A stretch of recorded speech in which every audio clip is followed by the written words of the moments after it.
So when we needed to change tools before, we used to take them from this machine and walk all the way over here to this bench.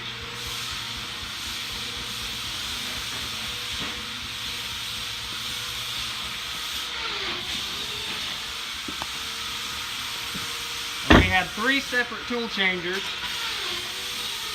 to try to compensate for the different styles of holders that we have. So you didn't know if this one goes with this one. No, it doesn't fit there.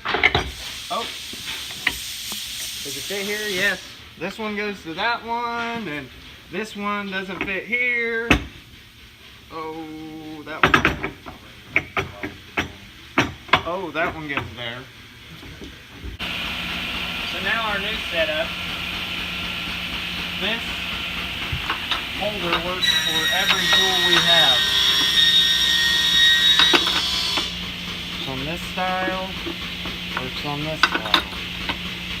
We've organized all of our changers. So we're able to use it this way.